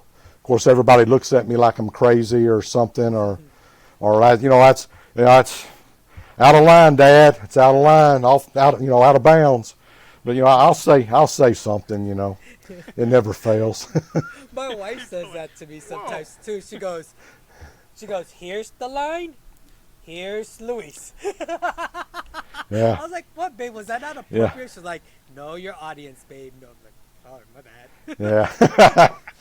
And I can hear my own wife right in my ear, variations on exactly the same theme. She'll Yeah. say, Andrew, just because you can doesn't mean you should. I'm like, Yeah, my wife's got that certain tone. If she's like, Mike, I say, yeah, I better slow my roll. Yeah. You made me think about something, Mike. On top of having someone that you trust that you can talk to, there's a step that comes before that, and it's the big thing that Dr. Fonseca has been working on is removing that stigma. Once that stigma of, well, we can't talk about it, we can't discuss it, that stigma's gone. Yeah. Now, you can be aware that you need to talk to somebody,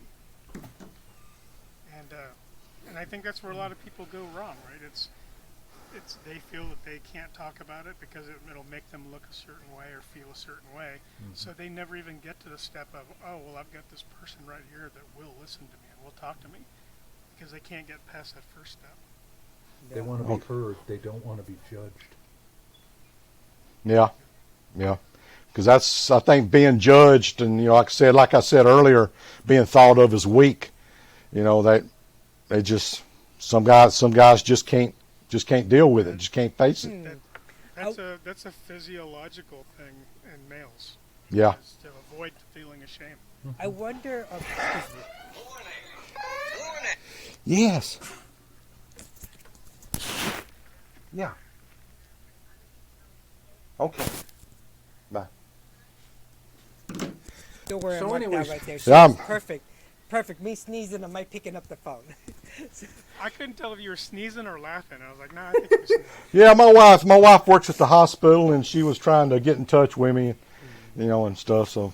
I mean, if she thinks you're watching a beaver movie, I mean, She knows me better than that. three She knows me geezers better with than that. beards. I mean, this is completely uninteresting here. Yeah. Nah, she knows I don't do porn. I don't do nothing but cause hard feelings anyway. So she knows I don't mess That'd be with a those. stroke of good fortune, and we thank you, sir. Yeah. Oh, come, sir. Yes. Yeah. But back on topic on hand, I do have a question that now that talking about all of this and oh, topic You on said hand. topic I on didn't- hand. I mean, Jesus, Louise. I am a rotten influence on people. I really am. See, I forgot what I was gonna ask. What were we talking about Jesus before we got on this little? Dang it! I don't know. My wife called, and I lost all train of thought there for a minute. Oh, I remember. Yeah, all of us men do, right? We're like, oh, wife's calling. We're not doing nothing. Yeah. I remember. So, we've been speaking about mental health for a while. Doc Barry's been in that profession for a couple of decades. You can Google mental health nonprofits, mental health podcasts, and it seems like there's a dime a dozen. But when you can Google and come up with so many results, yes, why does it still feel like there's that negative stigma about asking for help or saying, hey, yeah, I suffer from depression? Is it is it more select few of us that are holding on to that thought, or is it Yeah. still the bigger population that holds on to that thought? Um, any I thoughts, gentlemen, on that? I wonder. Like why there's still, even though it seems like we're making progress. Go ahead. You Sorry. know, Luis, I wonder if it has more to do with, people never thought that they were going to be the person who was in that position.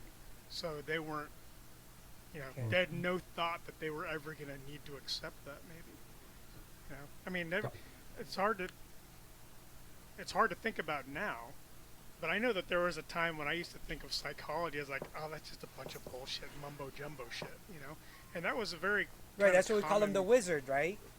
Yeah, people openly thought like that, back in the '80s all the time, and Yeah. so, and I'm like, okay, did I really change, or did the society, did we all finally change? I'm hoping that all of society is changing, Yeah. but yeah, it's. And I think yeah. that's it. People just didn't expect to be the one, and now they're like, gosh, shit, it's me this time. Yeah, and I think a lot of it still has that stigmatism when people hear depression or mental health. They, the first thing that pops into my mind, their mind is the crazy person they see walking down the street talking to themselves, or, trying to dry hump a tree, or or something other. That's the first thing that pops into their mind, and they're like, I don't want to be that guy, or I don't want to be that person, So they don't talk about it. There's Yeah, that's. a primitive fear of an emotional contagion. And by this I mean, you ever notice when you're like sitting on a bus and somebody sits next to you with a broken arm, you don't think anything of it. However, when you're sitting on a bus, somebody sits next to you and they're obviously hallucinating and having conversations in languages, and you want to move away from that person like it's going to start catching. Right. Bullshit. Spreading. That's not going to spread. There's something about it that you can't handle. Yeah. That's a very interesting thought, because right now we are dealing with a situation where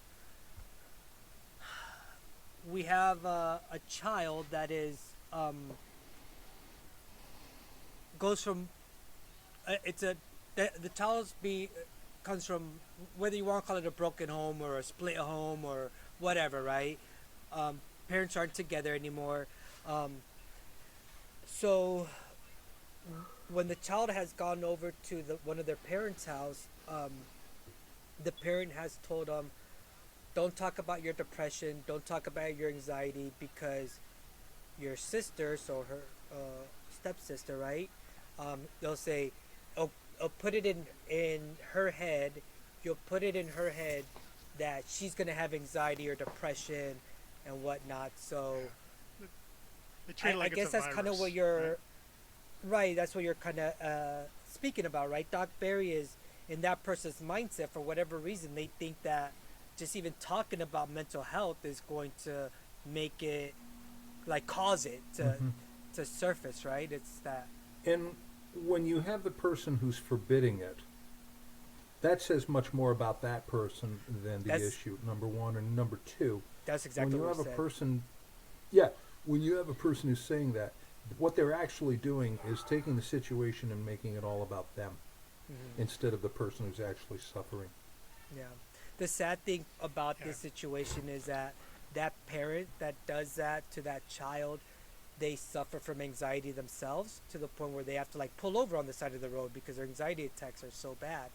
And to me, then I look at it, I'm like, now you're just being a hypocrite as well, like. And your child knows that you suffer from this, and now you're telling your child that also suffers from this, don't talk about, because then your sister's gonna get it. Like, that's not how it works, dude. But okay. Yeah. Yeah. Well, with my own kids, I'm pretty open.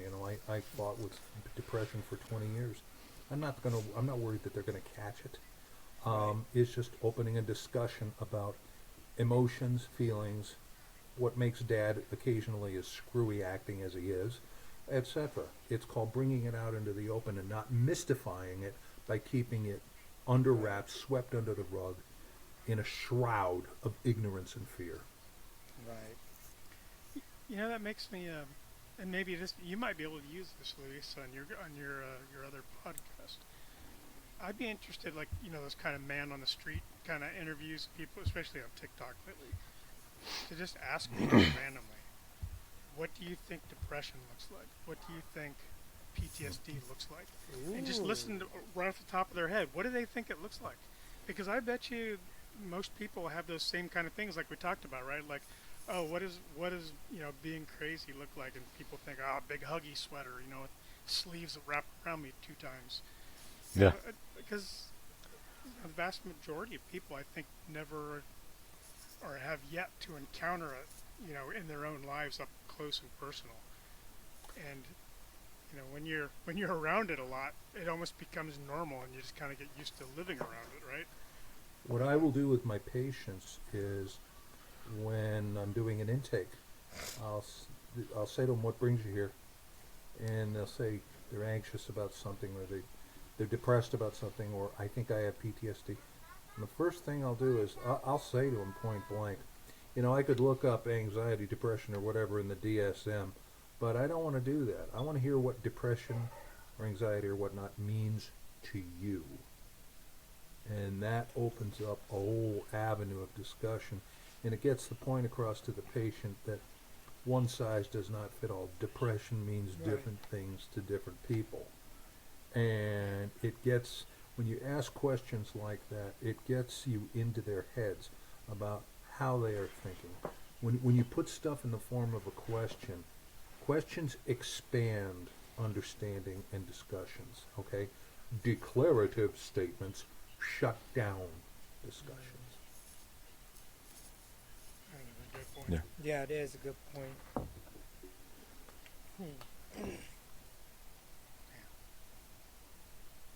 Now That's the deep awkward thoughts by Doc Berry. part. Right? We should get a bunch of screenshots, Luis, later on. We'll dig through there and get thoughts of, Doc Berries. we can start making memes out of them. Now, there's a guy with an exploding beard, a shaved head, who hasn't taken a shit in 3 days, but anyway. So we're talking about But- making memes. And with that, gentlemen, I give you.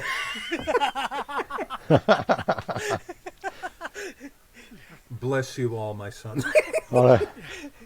Oh, yeah, Start baiting them.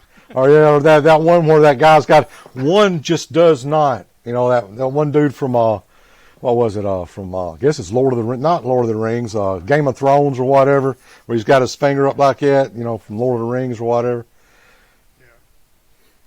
Yeah. Yeah. It's the difference. This right here is the difference between ooh and ah. That's what she said. Okay, back to the dick jokes, guys.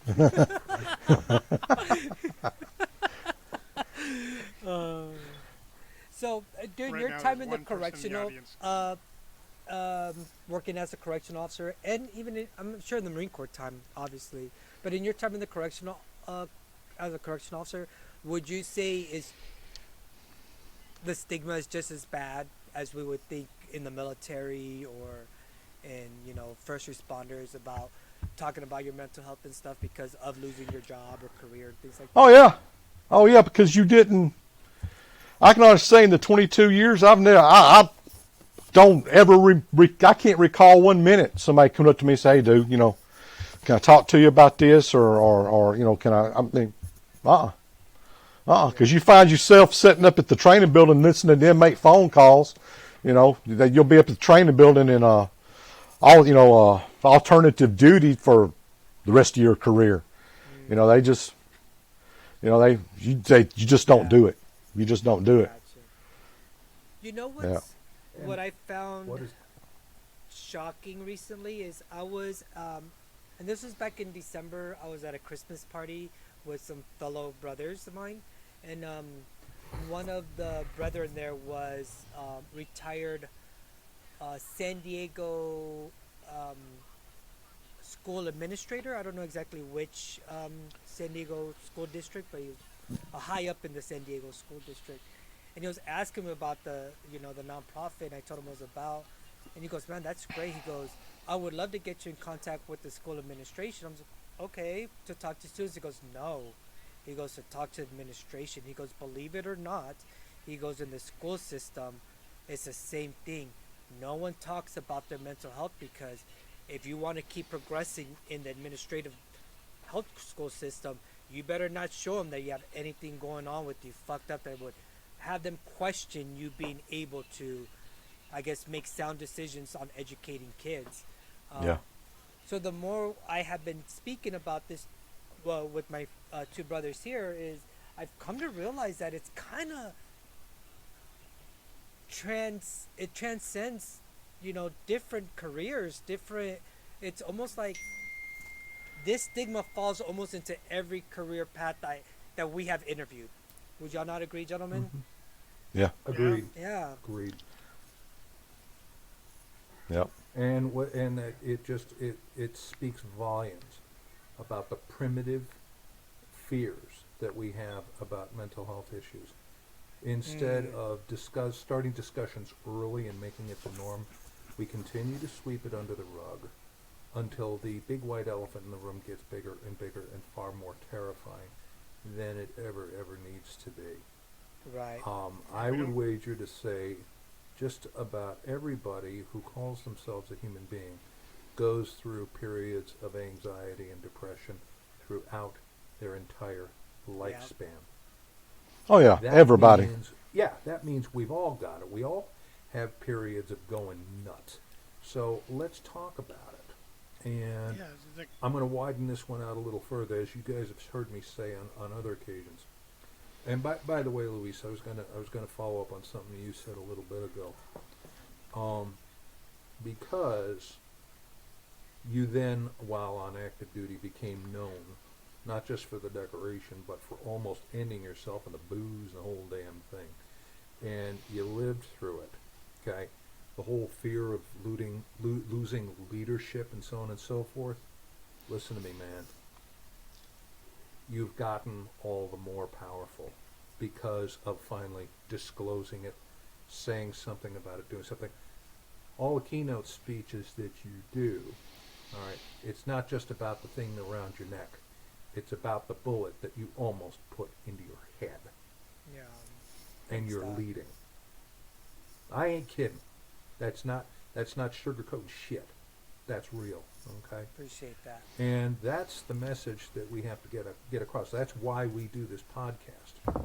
I'm a psychologist. I'm not supposed to admit. Well, you guys aren't my patients. You're my friends and my brothers, so I can say whatever the hell I want. I fought with it. We've all fought with it, for crying out loud. So let's treat it as the norm as opposed to the exception. Judgment goes away and understanding begins. Yeah. Yeah. I mean, like you said, isn't it Doc. funny? It's Oh, go ahead, Nate. I was just gonna say, isn't it funny that when people don't talk about it, they think they know what it looks like, Mm-hmm. and it's the talking about it that makes you realize, like, oh, maybe we don't know. I mean, look, even us right here, learning something every time we talk about it, right? Yep. Yeah. It's I don't think it's something that's got an end point as far as learning comes. I Yeah. think, Were you gonna say, Luis? to what Doc Barry was saying is, yeah, I think a form of anxiety and even a form of depression hits everyone just like the common cold, right? Everyone's gonna get the common cold at least once in their life, and what's funny is we talk about dark humor, and so let's use the military as an example, right? Because that's where most of us come from, our background, or first responders or the healthcare is shit, what was I saying? Dark humor. You was talking about dark humor. Yeah. Crap, Ola. I'll remember. Damn TBIs, I tell you what. Well, Anywho, I'll remember. if you can't remember it, I can riff a minute here. All right. I don't Yeah, go. have. I can riff for hours. I can riff for hours because I'm an asshole. Now, I don't have I didn't get the dark humor from first responder from Right. combat, and I'm pretty open and honest about that. But a lot of it has rubbed off after working with shitheads like you all these years. But it actually goes back to when I was watching MASH when I was a kid. As I've said on other occasions, I'm serious. If there wasn't a Hawkeye Pierce, there wouldn't have been a Doc Berry. And even though it's a TV show about war, it's not war itself. The way Hawkeye continued to joke during the darkest periods just resonated so hugely with me. Yeah. And I tried to become him in so many ways. And so that's where it comes from with me. But it is of incredible use as a survival Yes. mechanism. Now I remember what I was gonna say. You know, we talk a lot about using dark humor to cope, and the crazy thing is especially in a platoon of Marines, I can walk up to them and be like, "All right, guys, fucking PFC Smith over here got the clap from the hooker, you know, out the front gate on Liberty this weekend," and everyone will talk about STDs. They'll talk about, you know, all of that. You know, oh, is there junk, you know, coming out of his penis, whatever, right? But if I come up to that same platoon and I'm like, "Hey guys, today I want to talk to you about mental health or depression." "Oh, okay, doc. You're like, Do I have to stay for this?" It's like, really? Like, because it's uncomfortable. yeah, Yeah. you're more uncomfortable about talking about something that is so natural in this world, right? And almost everyone faces it, but yet something that, you know, could possibly kill you, an STD, you know, HIV, or you guys joke about it and laugh, and it's not an uncomfortable thing to talk about. And I'm like, I don't get it. So that's what I wanted to say. Yeah. At some point in everybody's life, your car's going to break down. You ain't going to have the money to fix it. Right. Somebody's friend, family, or loved one's going to die. You got to face that. You know, you're going to lose a job or retire or transition from one job to another. At some point in everyone's life, they're going to face some kind of stressor, or, you know, have the, you know, like what you used to say, "Oh, I just got the blues for a little while." Right. At some point in time, everybody's going to face it. You know, Luis, you made me think about this too. Is I don't know if it comes up or if I try to make it come up, but you know, when I'm talking, when I'm at the Pentagon or somewhere in Washington D.C., and you know, the opportunity comes up, and I mention, you know, the webcast and what we've been doing. Nobody asks a question after that. Nobody goes, "Oh yeah, so what kind of guests do you have on?" Nobody wants to talk about it. Everybody has a straight face, but I know inside they're like, "Fuck if I'm touching that one." Yeah. They're looking for their exit plan. Nobody Yeah. asks. Yep. They don't go, "Oh yeah, how do I find it?" You know? Yeah, you start saying, well, this is what we do on the podcast, and they start reacting as if you're talking about, let's take pictures of venereal warts and have a discussion about them. Isn't this 10 tons of fun? Jeez. No one's going, "Oh, that's my new Friday night." Yeah, exactly. And it's a real hard it's a real hard sell to get this stuff out there and open. And the way I do it when I do my solo presentations, I don't know if Mike, Luis, and Nate know about this, but I did a first responder video for one of the local ambulance corps about PTSD in the world of first responders, especially in medical responders. And I gave it an unofficial title called "The Old Chief," and it can be an EMS chief, police chief, fire chief, and whatnot. And how he or she got that way. And what I did was I took all of the symptomology, you know, that you can find in the DSM, you know, that tedious book that puts us all to sleep. And what I did was I took all the symptoms and I turned it into a story about somebody everybody in the audience knows. Yeah. Okay. I make it a folksy, very user-friendly, jargon-free presentation so that it's identifiable. And I get kind of wound up when I do it too, because it means a lot to me, and doing something means a lot to me. And when I do this stuff in front of an audience, I often will have at least half the room in tears at one point or another, because what I'm doing is I'm holding up a gigantic mirror, and I'm urging, and I'll say to them, listen, we're killing ourselves, literally, and we can stop it here today, now, Yeah. by starting to talk about it. Yeah. Yeah, you personalize it, and that gives a whole different aspect to it. Yeah. because I think Nate said it best earlier. You know, I think that has a lot to do with it. Is you don't think it's ever going to hit your home, right? It's never going to be us. Yeah. It's never going to Until it be does. not my family, but it's every family. It's every family. Yeah. Every Might not family, be just you. I'd say I'd say pretty much every family's got at least one case, at least at a minimum, at a minimum. Yeah. Easy. Yeah, before it hit my own personal, my home.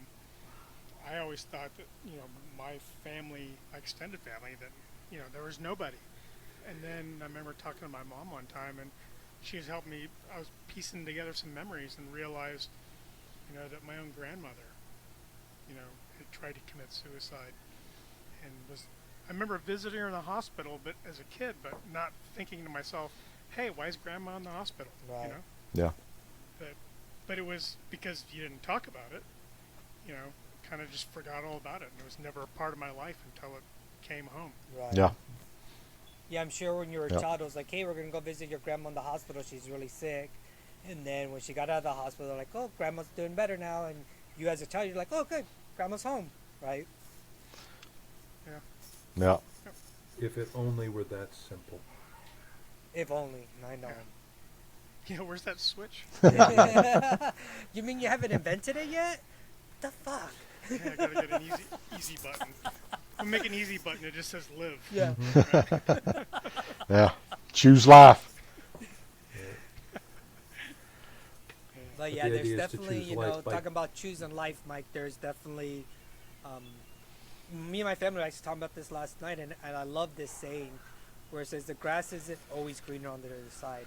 It's greener where you water it, right? And, Yeah. and we love that. We love that here in the house, how, and That is awesome.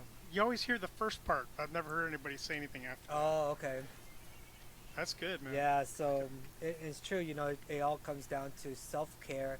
That way you can pass on that care to your family, and then it's the ripple effect, right? They pass it on to friends Yeah. and other family members, and or just, how many people really are amongst family that they are too scared to talk to because they know that as soon as they open their mouth, mom or dad or spouse is automatically going to judge them and tell them you're wrong and you're selfish and you're that, and that's what we need to remove. I think that's what we really need to remove, is that, and educating, parents that were never educated on how to help kids with, mental health issues, right? So that way their children can have that for lack of a better, that safe place to come home to and be like, Mom, Dad, life for whatever reason looks really dark right now, and I'm not liking these feelings. I think I need some help, Yeah. But how many kids don't even feel safe enough to say that to their parents, right? I know I didn't growing up, because of how I was raised, and that's not to put my parents in a dark picture. It is what it is, right? Different time. Yeah, but now we've recognized that, and I think it's our responsibility now to stop it, because if you recognize it as, think of it as in a leadership aspect, right, at work. If you recognize something's wrong at work, as a leader, you're supposed to fix it. You're supposed to come up with solutions. Us, our generation, our age, we're the leaders of this young generation, right? And so I think us educating ourselves and our generation will help educate the next generation, which will help educate the next generation. And that's what I was telling my boys too, because my kids range from 26 down to 3. And so I was telling my 26-year-old, I said, what you're learning now took me till I was 37, 38 to learn. I said, and then your 21-year-old brother's learning it now. And your 13-year-old brother who's sitting here right now while we're having this discussion about mental health and everything is learning it now. And Phoenix that's running around is hearing it here and there. Us talk about mental health and depression and suicide, and it's a normal conversation. So my hopes and dreams are, yeah, exactly, Doc Bear. All you guys are nodding because I know where it's going is, when those ones that aren't 18 years old and they're not adults are like, why are y'all so scared to talk about mental health? My dad tried to commit suicide. He was depressed for so many years. He's cool now. Like, we talk about it so much. Like, We know, like, And he's it's like, why? and he's going to be the one that goes over. He's going to be the one that goes over and sees somebody when he's still in his teens and be able to like, hey, do you want to talk, man? Yeah. I'll listen. That's what I'm hoping. Yeah. Right? You know? And yeah, and it's taken us 40-something years to get there. Right. Oh, longer than that, man. Seriously, yeah. much longer. Oh yeah, I'm Yeah. sure. I mean, Well, you're for what, you. like 80 Doc Berries? Has been taking you about a good. Yes, Luis, I was playing stickball with Moses He was yesterday. he was born about 10 minutes after dirt. That's right, exactly. Cut me in half and count my rings. Here stands before you Battlestar Geriatrica. Yippee-ki-yay. I love When you God too. said, "Let there be light," He shaved Doc Berry's head. Hey now. And he said, hey, and the other thing is, let there be a lifetime supply of free dental floss. And he put this There you shit go. on me. But that's great. See, and you know that, and I feel this is what every mental health talk, whether you're amongst friends or family, should be like. It should just be, friends talking around, having a normal conversation about just like, hey guys, like you said earlier, Mike, everybody's car is gonna break down at once, all right? How many of us guys and women too now in today's day and age, a lot more women are in the automotive field, but they sit around the fire pit with the beer can and they're talking about, what do you think it is? How do you think we can diagnose it and fix that problem in the car? Why can't we do that? Same with mental health. Hey guys, something's wrong internally. Hey, what's going on, bud? Talk to us. Let's try to get to the root of this. That's what we're here for. Yeah. I like that concept, Mike. Luis, I'm not gonna say to people anymore the way I usually say it when I tell them about this webcast. I'm gonna tell them, hey, we talk about depression and suicide and we laugh a lot. Yeah. And maybe that will get them thinking like, what the fuck? Yeah. Exactly. And maybe want to ask another question. Yeah. I swear it's you- possible on some Take level. those barriers down. Yeah, it's possible on some level to laugh and cry at the same time. Yeah. Yeah. Really. The best kind is when you laugh until you cry. Oh, Yeah. goodness, yes. Man, I was laughing so hard like 2 nights ago. I had made a joke. It was about the English language and because English was the third language I learned. Spanish, German, and then English. Oh man. So I didn't even learn English until I started going to the American school system. Anywho, so I asked my 15-year-old daughter, I was like, how do you spell a word? And the word was rowdy. And I kept spelling it Roudy, right? Because in Spanish and in German, we pronounce every single letter the way the rules tell us to. In English, it doesn't. So she's like, Rowdy. I was like, oh, yep, you got it, thank you. And my wife, her being just as much of an asshole as I am, that's why I love her so much, is like, says something smart about, yeah, rowdy, like cow, something else. And I was like, but it still doesn't make sense, babe. I was like, because what do you do with the boat? She goes, you row it. I said, so if you dissect rowdy, it's row and dy, so why isn't it roady? So I'm roady, you're getting roady. And then I was like, so are you going to row your boat gently down the stream? She's like, shut up. And that just got me on a tangent. I was laughing. And then my daughter and Christina are laughing. They're like, shut up, Luis, you're stupid. But they would smirk a little bit, so that kept me going.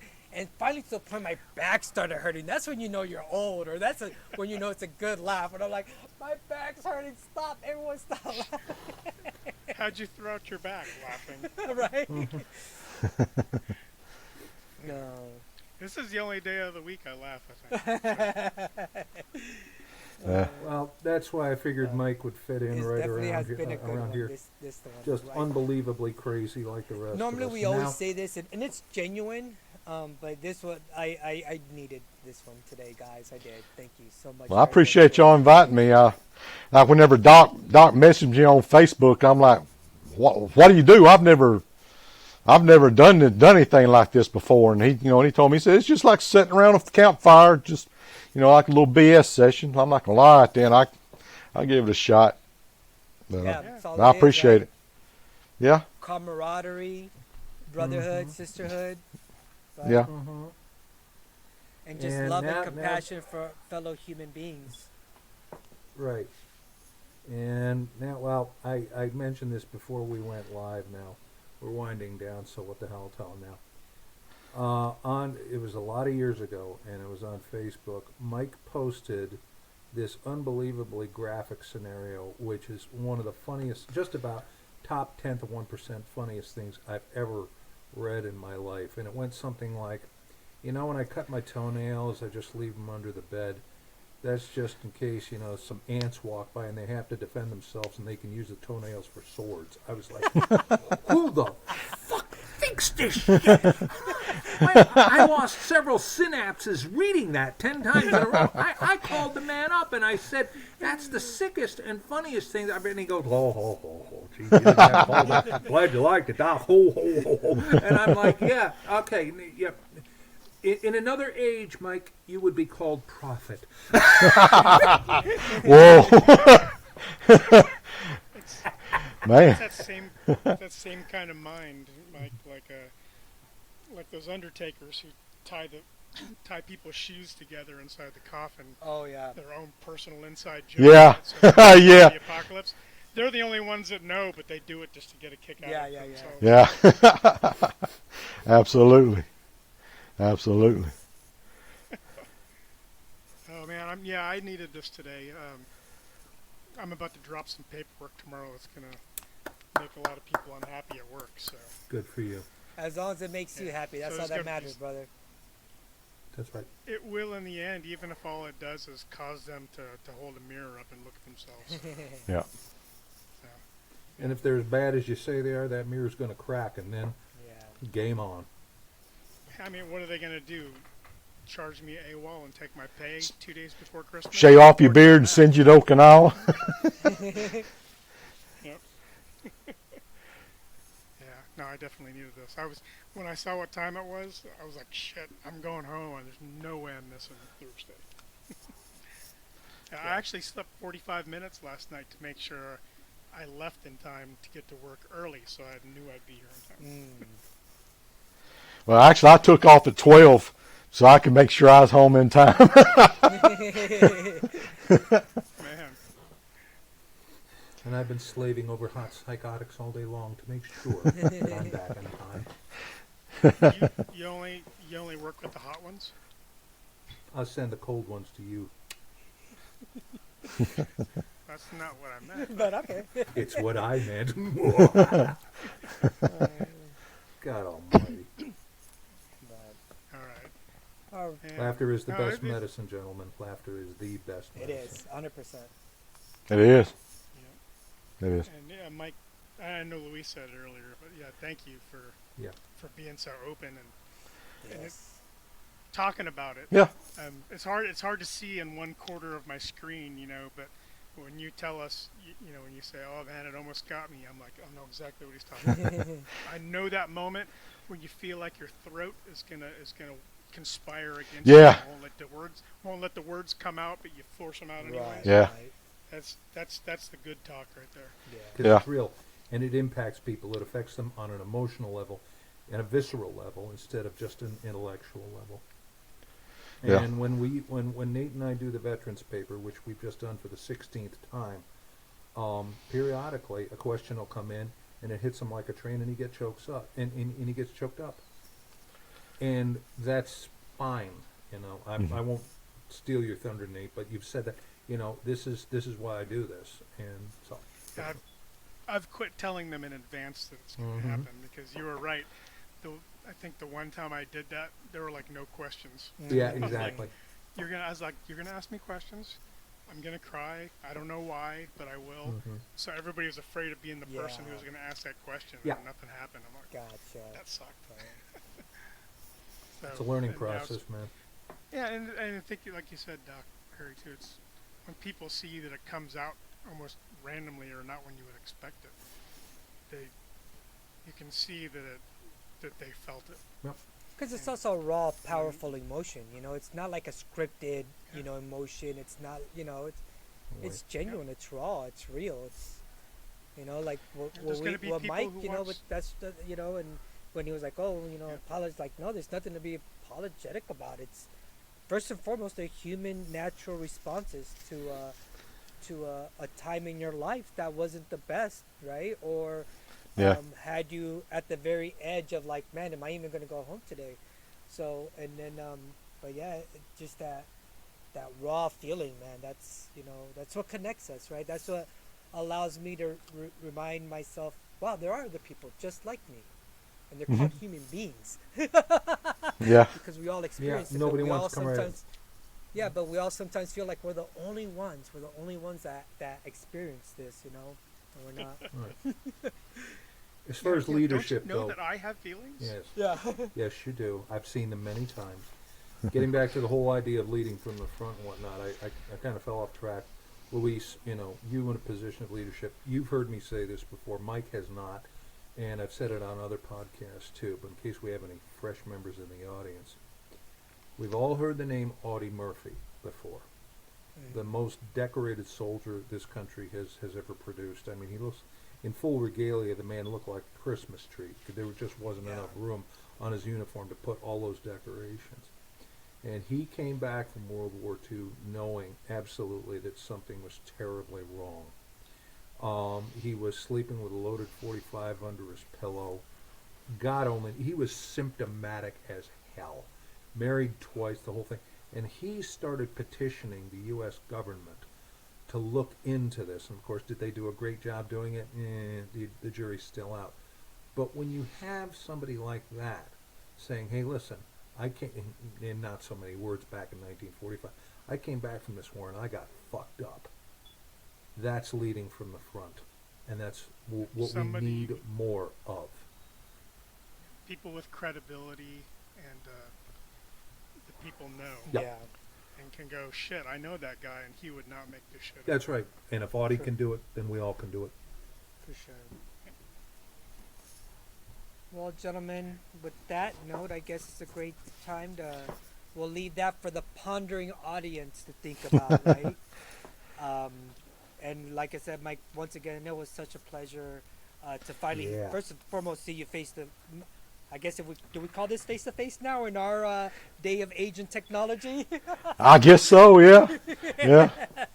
And because, like I said, when I saw the name, I was like, no, I know that name. So, and thank you so much for sharing your story with us this evening. It was heartfelt. It was great. I mean, we laughed. You cried. No, I didn't. No, I didn't. But Mike, there's gonna be somebody who knows you, who didn't know you did this, and somebody else is gonna show it to them, and they're gonna look at it, and they're gonna like, fuck, I've never seen Mike like that before. Yep. I didn't realize. And it's gonna make a difference. I appreciate the opportunity. All right. I mean, I'm glad you wanted to do it. The door will be open if you ever want to come back and do it again. This has been Well, a just- blast. Just give me a yell. Just give me a We yell. will. That's good. We will. All right, Mike. Well, you have a great rest of your evening, brother. You're at 32% downloaded, so just don't close your browser until you get a screen that says 100% downloaded. And this episode should really be one of our quick ones that we'll post up here shortly. Amen. Yeah. So Okay. you can log out or exit it. Just don't close the browser. Right. Okay. All right. That's good. Yeah. All All right, fellas. Okay. All right. Have a good evening. All right, man.